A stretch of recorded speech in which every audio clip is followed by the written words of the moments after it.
Bonjour, mon nom est Pierre-Étienne Bourneuf et bienvenue pour ce nouvel épisode de The Next Page, le podcast de la Bibliothèque et Archives des Nations Unies à Genève.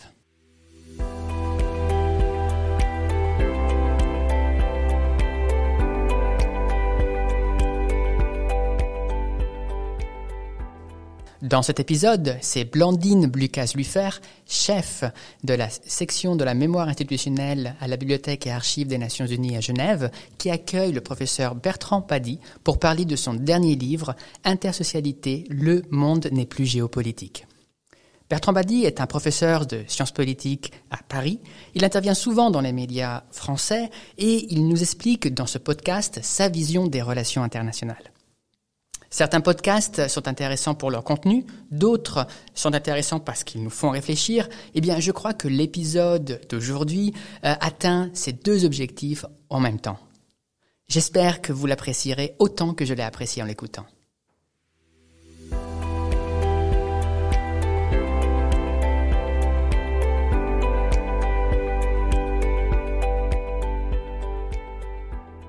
Bertrand Paddy, bonjour.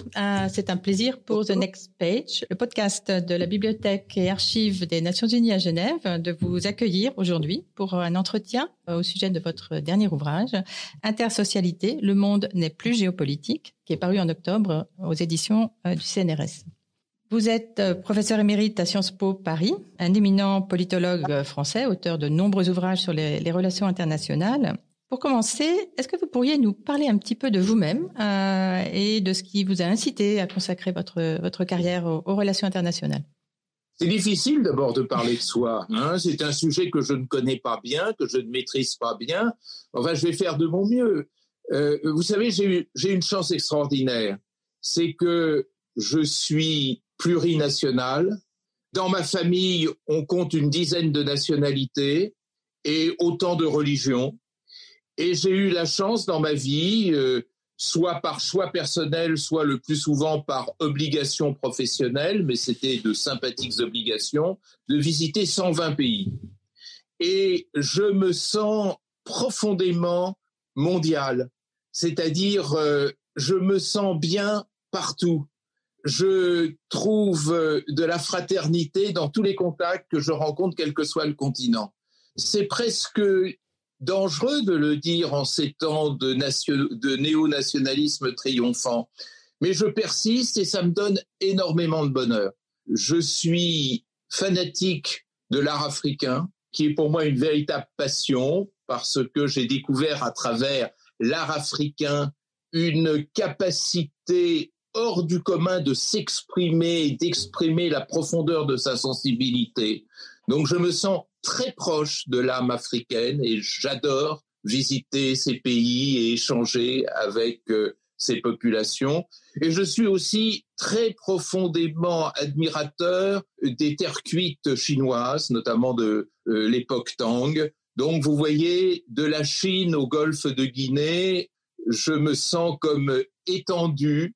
Et du coup, les relations internationales, ce n'est pas pour moi un objet d'étude, c'est une nature. C'est une nature que je veux connaître et, très modestement, que je veux concilier parce que l'histoire des relations internationales est jalonnée de conflits et le conflit, contrairement à ce que disent beaucoup, n'est pas naturel dans l'être humain. Et donc, bien connaître le monde, c'est éloigner aussi les risques de conflit. Et vous avez la gentillesse de m'inviter pour parler de mon livre Intersocialité. Ce titre, je l'ai choisi, ce mot, je l'ai inventé, parce qu'il n'est pas dans le dictionnaire, pour essayer vraiment d'établir ce qui est au fondement des relations internationales. Ce n'est pas les liens entre les gouvernements, n'en déplaise à nos amis diplomates. C'est les liens sociaux qui, grâce à la mondialisation, deviennent des liens transnationaux et des liens très forts d'amitié, d'association, de solidarité, de coopération. Voilà ce que je ressens en tous les cas. Et voilà qui nous parle beaucoup à nous, qui travaillons aux Nations Unies. Une question tout de même relative à la théorie des relations internationales. Donc vous êtes français. Est-ce que selon vous, la théorie des relations internationales françaises, européennes, se démarque d'autres approches ? Vous savez, l'histoire de notre science, de notre jeune science, parce que les relations internationales ont accédé à l'état de science à l'issue des 2 guerres mondiales. C'est assez intéressant. Après la Première Guerre mondiale, il y a eu l'apparition de la première chaire de relations internationales à Aberystwyth, dans le Pays de Galles, en Grande-Bretagne. Et puis, c'est surtout au lendemain de la Seconde Guerre mondiale que cette discipline ou sous-discipline a véritablement explosé, donnant lieu à quantité de publications, avec 95% d'entre elles centrées aux États-Unis. Donc, la science des relations internationales, elle ne s'est pas posé beaucoup de questions quant à sa nationalité. Quand elle est née, elle était états-unienne. Et elle l'est restée de manière dominante. C'était les États-Unis qui, en 1945, venaient de triompher de l'hydre nazi, de terrasser le nazisme. Et donc, très naturellement, ce sont des relations internationales qui insistaient sur l'importance de la puissance, la capacité de la puissance, et qui qualifiaient cette puissance en termes éthiques, puisque la puissance américaine, liée bien sûr à d'autres puissances, mais la puissance américaine se pensait comme étant libératrice d'un monde de la monstruosité du nazisme. Et tout a tourné autour de cela. Du coup, il n'y a pas eu vraiment de science européenne des relations internationales parce que lorsque cette discipline s'est construite, elle a été irriguée naturellement par les théories dominantes venues des États-Unis. Alors, il y a eu, et vous avez raison, peu à peu, une sorte de réflexe propre aux Européens. D'abord en Grande-Bretagne, parce que la Grande-Bretagne avait une longue tradition dans ce domaine, et qui était peut-être moins axée sur la puissance, c'est ce qu'on appelle l'école anglaise des relations internationales, et davantage vers l'idée de constituer une société internationale. Et côté français, pour entrer plus dans le détail intra-européen, il s'est passé quelque chose de curieux. À l'époque, nous étions en même temps sous la fascination des États-Unis, mais en bon astérix que nous étions déjà, avec la volonté de nous en distinguer. Et donc, l'approche française s'est distinguée, s'est séparée de l'approche américaine en étant plus sociologique, ça c'est la vieille tradition durkheimienne française, plus historique, parce qu'il y a une très grande école française de l'histoire des relations internationales, qu'à Genève on connaît bien d'ailleurs, et plus juridique aussi, parce qu'il y a une vieille école française du droit international, et du coup, en mêlant tout cela, c'est-à-dire sciences politiques, héritées des États-Unis, il faut bien le dire, sociologie, histoire et droit, plus européens et peut-être plus français dans leur identité, il s'est constitué des relations internationales peut-être plus humaines, moins axées sur la puissance, plus axées sur l'anthropologie, c'est-à-dire sur la culture, sur la diversité des cultures. Et bien sûr, j'ai hérité de tout cela, mais pas seulement de tout cela, aussi d'autres traditions qui m'ont intéressé et qui ont contribuer à me former, parce que, vous savez, un chercheur, c'est d'abord un héritier, c'est quelqu'un qui construit à partir de ce que les autres lui ont laissé. Tout à fait. Pour venir à votre livre, vous avez coutume de dire que le monde tel qu'il était lorsque vous avez commencé votre carrière n'existe plus et que vous finirez votre carrière dans un monde nouveau. Est-ce que vous pouvez nous parler de ce monde d'avant ? Alors, vous êtes très gentil parce que vous avez un petit peu modifié la phrase pour la rendre moins dramatique. J'ai dit que je suis né dans un monde et que je mourrai dans un autre. Bon, votre présentation est plus poétique et en tous les cas plus optimiste. Ce que nous n'arrivons pas à comprendre, c'est que la représentation que nous avons ou que nous avions des relations internationales est très marquée par une histoire exceptionnelle. Et cette histoire exceptionnelle, c'est celle d'une Europe qui, à la Renaissance, a inventé le premier système international. Avant, il y avait des relations dans le monde, bien sûr, mais ce n'étaient pas des relations internationales parce qu'il n'y avait pas d'État-nation. Et que, généralement, les rapports intramondiaux, avant la Renaissance européenne, c'était l'effet de diffusion qui partait des empires ou les échanges qui se faisaient entre petites communautés tribales, claniques, familiales, etc. Avec l'invention des États-nations, il a fallu penser comment régler la circulation, c'est-à-dire comment régler la coexistence de ces États-nations souverains. Et on a inventé un système qu'on appelle le système westphalien, du nom de la fameuse paix de Westphalie qui a fait démarrer tout cela. Nous pensons nous Européens, parce que c'est notre culture, c'est notre histoire, c'est notre mémoire, que ce système international, il est essentiel. C'est-à-dire, il dépasse les conjonctures. Il est valable de tout temps et de tout lieu. Non, le système westphalien, tel que je viens très brièvement de le présenter, il est incompréhensible en Chine. Il est incompréhensible en Afrique. Il est incompréhensible dans le monde musulman, qui n'ont pas connu cet épisode, qui n'ont pas participé à l'invention de ces règles du jeu. Mais surtout, ce système westphalien, il devient incompréhensible à mesure que se construit la mondialisation. Parce que la mondialisation, c'est l'inclusion de tous, ce qui est nouveau, parce que relations internationales, jusqu'à il y a peu de temps, ça voulait dire ces relations entre pays européens élargies au monde nord-américain, qui est d'extraction européenne. La mondialisation, ça veut dire la mobilité, donc les territoires perdent un peu de leur pertinence. Mondialisation, ça veut dire interdépendance. Et interdépendance, c'est le contraire de la souveraineté. Et du coup, ce monde westphalien s'effondre. Ce monde westphalien s'effondre, et à mesure qu'il s'effondre, nous découvrons toute une série de circuits, de relations, de réseaux qui structurent ce monde en même temps que la mondialisation fait son œuvre. Et ces relations qui se construisent sont des relations de type intersocial, entre sociétés, qui font fi des frontières, qui font fi des souverainetés. Il faut comprendre que la mondialisation a aboli l'espace parce que maintenant, être en contact avec Singapour ou avec Sydney, ce n'est plus un problème, et a aboli le temps parce que nos princes d'autrefois se nourrissaient de ce décalage qu'il y avait entre leur temps de gouvernement et le temps de l'information du public, de l'opinion publique et des sociétés. Aujourd'hui, ce temps est aboli. Les princes, généralement, découvrent les événements après les humains ordinaires et quotidiens.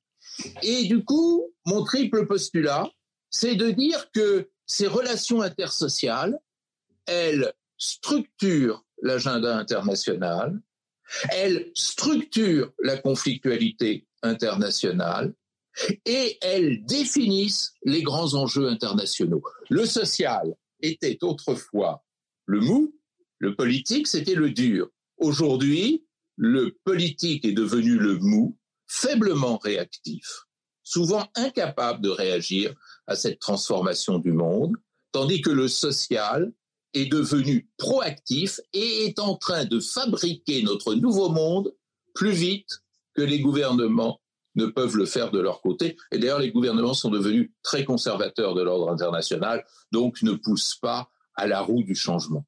Donc c'est ce qui vous fait affirmer que, et c'est le sous-titre de votre livre, que le monde n'est plus géopolitique. Oui, ça n'existe plus, la géopolitique. C'est maintenant un objet pour archéologues. Et je ne suis pas archéologue, donc je ne fais pas de géopolitique. Alors, vous êtes allé jusqu'à donc inventer ce néologisme, l'intersocialité dont vous venez de parler. Alors, au niveau intérieur des États, comment s'entrechoquent le social et le gouvernemental? À votre avis, quelle est la place de l'État encore? Alors, vous mettez le doigt, madame, là où ça fait mal. Vous avez raison parce que c'est quelque chose qu'il faut comprendre. Le social est en pleine mutation lui-même. Vous savez, dans le temps westphalien, ce temps qui finalement s'organisait au rythme de la vie des États, le social était essentiellement revendicatif, c'est-à-dire demandait à l'État et attendait de celui-ci qu'il distribue les allocations en fonction de ses capacités. Aujourd'hui, ce dialogue entre un social qui demande et un État qui répond est cassé. Parce que l'État est de moins en moins en prise avec la réalité sociale, donc sa capacité responsive s'est abîmée, et parce que le social est libéré de ce double handicap que je notais tout à l'heure, c'est-à-dire le fait qu'il était autrefois prisonnier du temps et de l'espace. Et du coup, le social de revendicatif est devenu expressif. Et ça, c'est quelque chose qu'il faut mesurer. C'est-à-dire, le social dit aujourd'hui. Il ne demande pas, il dit. Vous savez qu'en France, nous avons vécu un épisode tout à fait étonnant et que nous ne maîtrisons pas encore totalement, qui est le phénomène des gilets jaunes. Et on était très étonnés d'entendre que les Gilets jaunes disent « mais nous, on ne veut pas négocier. Nous, on ne veut pas aller aux élections. Nous, on ne veut pas faire de partis politiques. Nous, on ne veut pas produire des syndicats. Tous ces gens-là sont des traîtres, les syndicats, les partis, les élections. » Et ce que faisait un gilet jaune, et que notre grammaire n'avait pas l'habitude de saisir, c'était de s'exprimer, de dire leur détresse, de dire leur souffrance, de dire leurs attentes, sans attendre nécessairement une réponse immédiate de l'État. Et ce social expressif, on le retrouve dans le printemps arabe, qui n'était porté par aucun leader, qui n'était porté par aucun parti, ni aucune idéologie politique. On l'a retrouvé tout le long de l'année 2019 partout en Amérique latine, au Chili, en Colombie, en Équateur, en Bolivie, au Pérou, etc., en Haïti, pour le monde caraïbien. Et d'une façon générale, on l'a retrouvé ensuite en Algérie, au Soudan, au Liban. Et on s'aperçoit que c'est quelque chose d'entièrement nouveau qui laisse le politique pantois. Donc, il va falloir apprendre à réévaluer notre analyse du social pour d'abord bien le comprendre et ensuite pour trouver un traitement. Nous, on est un peu comme les médecins face au coronavirus. On découvre des phénomènes nouveaux, on ne sait pas comment les traiter. Mais au lieu de se braquer en disant « si on ne peut pas les traiter, c'est parce que ce sont des imbéciles », c'est évidemment pas une solution. Il faut comprendre, il faut expliquer et il faut essayer de trouver des solutions. Et moi, internationaliste, je suis interpellé parce que l'autre différence sur laquelle vous m'interrogez, c'est que maintenant, ces mouvements sociaux sont transnationaux. C'est-à-dire, d'abord, sont, au sens noble du terme, très fortement contagieux. C'est-à-dire, ce qui se passe un jour à Alger va se retrouver le lendemain à Beyrouth. Mais on peut aller encore plus loin. Ce qui s'est passé en Égypte ou en Tunisie en 2011, on l'a retrouvé très vite en Europe. Les indignados espagnols, ce sont les enfants de la place Tahrir d'Égypte. Et Occupy Wall Street a été profondément influencé par le printemps arabe. Donc il y a un phénomène de diffusion qui fait de ces mouvements sociaux un phénomène international très important. Et du coup, ils épousent les mêmes catégories conceptuelles. Regardez un mot qui a un succès extraordinaire, qui est système. On veut changer le système. Ce mot, vous le retrouvez dans les rues d'Alger en disant non, c'est pas le changement de constitution qui nous intéresse, c'est pas le changement de gouvernement, c'est le changement de système. Eh bien, le même mot, vous le retrouvez à Beyrouth. C'est pas le changement du Premier ministre qui nous intéresse, c'est de changer le système. Et ce mot-là, il était dans la bouche des Gilets jaunes en France et vous le trouviez également chez les manifestants au Chili. C'est quand même quelque chose de tout à fait extraordinaire. Et enfin et surtout, ces mouvements sociaux, ils font l'histoire, c'est-à-dire ils font les relations internationales. C'est-à-dire, ce sont des mouvements qui se définissent face à la mondialisation et qui sont en train de refaire la mondialisation. À travers ces mouvements sociaux, nous sommes en train de vivre tout simplement l'acte 2 de la mondialisation. Alors, est-ce qu'on peut aussi examiner la conflictualité internationale à l'aune de la socialité, de ce que vous venez de dire ? Alors, très important, parce qu'effectivement, c'est là que tout pivote. Nous avons vécu dans une culture où la guerre était une compétition de puissance. Vous savez, c'est la fameuse image du grand philosophe anglais Thomas Hobbes qui disait « les États sont entre eux comme des gladiateurs ». Et donc la guerre, c'était le rythme normal des relations entre États. Aujourd'hui, la guerre n'est plus une compétition de puissance. C'est l'inverse. La conflictualité, vous voyez, je ne dis même plus guerre tellement les choses ont changé, la conflictualité est devenue une compétition de faiblesse. Ce n'est plus la puissance qui provoque la guerre. Ça ne veut pas dire que la puissance ne cherche pas à tirer profit ou à manipuler ces formes nouvelles de conflictualité, bien sûr. Mais l'origine de ces formes nouvelles de conflictualité n'est plus à trouver dans la compétition de puissance. Le terreau de cette conflictualité nouvelle, qu'est-ce que c'est ? C'est la décomposition sociale, c'est-à-dire un tissu social qui est trop faible pour pouvoir construire du lien social.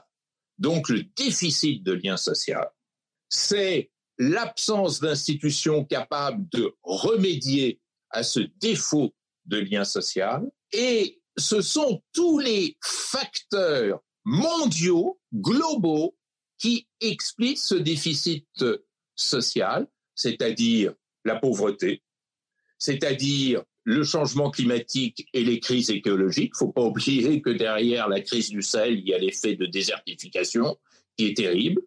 C'est les phénomènes également de détérioration de relations intercommunautaires entre groupes humains liés à cette insécurité économique. C'est l'insécurité alimentaire. Et tout cela reconstruit une chaîne de déterminants qui fait que la conflictualité est l'otage de cette formidable inégalité entre développement social, développement économique et développement politique qui crée l'ordinaire de la conflictualité. Contre ça, le canon ne peut rien. Et j'ai plaisir à renvoyer un grand livre qui a coûté très cher à son auteur, c'est l'Agenda pour la paix du grand Boutros Boutros-Ghali. Et en 1992, il a écrit cette phrase qui lui a valu d'être privé d'un second mandat. L'essentiel des guerres aujourd'hui s'explique par le manque de justice sociale. Quand vous dites ça à une superpuissance, elle est furieuse. Et la personne qui était furieuse, représentante de cette superpuissance, c'était Madeleine Albright, qui était le délégué américain au Conseil de sécurité, parce que ça veut dire, que la compétition de puissance ne mène plus la danse. Donc, la structure même du Conseil de sécurité ne fait plus sens, le pouvoir de veto ne fait plus sens, et ça veut dire que construire la paix n'est plus affaire de négociation entre superpuissances, mais est affaire de transformation des sociétés qui, elles, sont indépendantes des souverainetés et des puissances. Donc, c'est le cauchemar du puissant. Eh bien, le monde n'est plus géopolitique, il n'appartient non plus aux puissants. Alors, vous évoquez d'ailleurs dans votre ouvrage le concept de sécurité humaine qui a été inventé par le PNUD en 1994. Est-ce qu'il ne vous semble pas que ce qui s'est passé par la suite, les objectifs du millénaire 2000-2015, puis actuellement les objectifs du développement durable portés par les Nations Unies, est-ce que ces initiatives ne vous semblent pas aptes à répondre à ce besoin d'établir la paix par la sécurité humaine? Mais tout à fait. Hélas, c'est vrai sur le plan intellectuel. Nous le devons au PNUD, qui est une très belle institution que je respecte beaucoup et qui nous a apporté énormément d'informations. Derrière le PNUD, il y avait des humains, il y avait des intellectuels. L'économiste pakistanais Mahboub al-Haq et l'économiste indien Amartya Sen. Il y avait des personnalités qui ont fait preuve de beaucoup de courage intellectuel, que ce soit des personnalités du monde académique, scientifique ou du monde politique. Je pense par exemple au Canadien Axworthy, ou je pense à Madame Ogata, grande fonctionnaire des Nations Unies de nationalité japonaise. Est-ce que pour autant les États ont parfaitement joué le jeu? Lorsque la diplomatie française s'exprime, j'entends jamais le mot sécurité humaine. Jamais. Quand la diplomatie européenne s'exprime, j'entends jamais le mot sécurité humaine. Quand la diplomatie russe s'exprime, j'entends jamais parler de sécurité humaine. Le délégué russe au Conseil de sécurité en 2019 a même eu l'audace de dire que parler du changement climatique au Conseil de sécurité était excessif et contre-productif. Contre-productif. Et ne parlons pas de M. Trump. De toute façon, c'est terminé. Mais le drame est là. C'est-à-dire que les OMD, les ODD, le splendide discours du grand Kofi Annan à l'occasion du millénaire, sa fameuse déclaration du millénaire, les OMD qui en ont dérivé, les ODD qui ont pris la suite à partir de 2015, sont de très beaux instruments, mais le dernier rapport sur les ODD n'est pas très optimiste, c'est-à-dire que à peu près 15% seulement des ODD ont été réalisés. Et avec la crise du coronavirus, ça risque encore de se détériorer. Donc, je crois que les Nations Unies ont intellectuellement montré la voie. Je pense, et ça c'est très important, qu'aux Nations Unies s'est formée une communauté épistémique, c'est-à-dire une communauté de personnes qui pensent, qui produisent de la pensée, qui produisent de l'analyse, et ça c'est formidable. Mais, et il y a eu beaucoup de commissions en ce sens, la commission Olaf Palme, la commission Brundtland, beaucoup d'autres encore, je ne veux pas toutes les énumérer, mais les États ne suivent pas. Les États restent dans un monde terminé, alors que les sociétés sont déjà dans un nouveau monde. Rendons cet hommage aux Nations Unies, qu'elles sont les seules à accompagner les sociétés dans ce nouveau monde, mais par la pensée plus que par l'action. Alors justement, nous venons ici à Genève parce que nous sommes les gardiens des archives de la Société des Nations. Nous venons de fêter 100 ans de multilatéralisme à Genève. Ça a été l'occasion d'une réflexion sur le passé, mais aussi sur l'avenir. Quelle est votre vision du multilatéralisme pour le futur ? Le multilatéralisme qui s'est imposé un peu en 1919 et surtout en 1945, qui existait avant, aussi, il ne faut pas l'oublier qu'au XIXe siècle, il y avait des multilatéralismes, mais le multilatéralisme dominant était d'inspiration wilsonienne, c'est-à-dire institutionnelle. L'idée qu'il fallait créer des institutions pour raccorder les États les uns aux autres et pour que la négociation ne soit pas seulement bilatérale, mais dépasse le bilatéralisme pour construire ainsi tous les États ensemble, ou le maximum d'États ensemble, un nouvel ordre international. Je pense que ce multilatéralisme est terminé. Il ne peut plus fonctionner, il n'est plus en prise sur la réalité. Moi, j'aimerais qu'on revienne à l'autre multilatéralisme, qui est né un petit peu avant dans la pensée, et qu'on doit à un Français, Léon Bourgeois, c'est-à-dire un multilatéralisme qui repose non pas sur l'idée d'institution internationale, mais sur l'idée de solidarité sociale internationale. Il ne faut pas oublier que Léon Bourgeois était le premier président de la Société des Nations, qu'il a inspiré la création d'une grande institution genevoise qui s'appelle l'OIT, l'Organisation internationale du travail, et c'est en cela que Léon Bourgeois est un homme extraordinaire. Il faut vraiment que la ville de Genève lui fasse cet hommage. Il avait compris avant tous les autres ce que allait être la mondialisation. Dès le début du XXe siècle, dans son ouvrage Pour une société des nations, il écrivait que les armes ne serviront plus à rien face à la constitution d'une opinion publique internationale transnationale et qu'il fallait gérer ce besoin social né de cette transformation des sociétés. C'est-à-dire qu'on a beaucoup parlé de l'intersocialité pendant cette conversation, mais toujours d'un point de vue plutôt négatif, c'est-à-dire ce qu'elle met en danger, ce qu'elle menace, les déséquilibres qu'elle crée. Mais il nous appartient, et il appartient au multilatéralisme, de faire fleurir cette intersocialité, c'est-à-dire la rendre positive. Et on a déjà commencé à le faire. L'OMS tant décriée aujourd'hui, c'est quand même à elle que nous devons l'éradication de la variole en Afrique, les campagnes de vaccination, d'assainissement de l'eau. Ça, c'est de l'intersocialité. De même que je me suis beaucoup réjoui que le PAM obtienne le prix Nobel de la paix cette année, parce que c'est de l'intersocialité. Vous savez qu'il meurt chaque année 9 millions de personnes de faim. Donc l'intersocialité, c'est ce qui permet, par les circuits sociaux, de pouvoir assurer la survie de l'humanité. Vous savez, si on mettait le budget du mercato footballistique, 10 milliards d'euros à peu près, au service du PAM, il n'y aurait plus personne mourir de faim dans le monde. Vous vous rendez compte ? C'est ça, l'intersocialité reconstruite. Donc, Bertrand Badi, nous arrivons à la fin de cet entretien. En quelques mots, qu'est-ce que vous voudriez que nos auditeurs en retiennent ? Une chose très simple, c'est que cette intersocialité, nul ne l'a décrétée, elle appartient à l'histoire, elle a été forgée par l'histoire, elle a été forgée par cette formidable révolution des communications qui a fait l'ordinaire de la mondialisation contemporaine. Cette intersocialité, le résultat du fait que tout le monde aujourd'hui voit tout le monde et le plus pauvre voit le plus riche avec tous les sentiments d'humiliation qui peuvent en dériver. Donc il nous appartient, maintenant que cette intersocialité ne sera jamais abolie, de savoir réagir. Il y a deux façons de faire.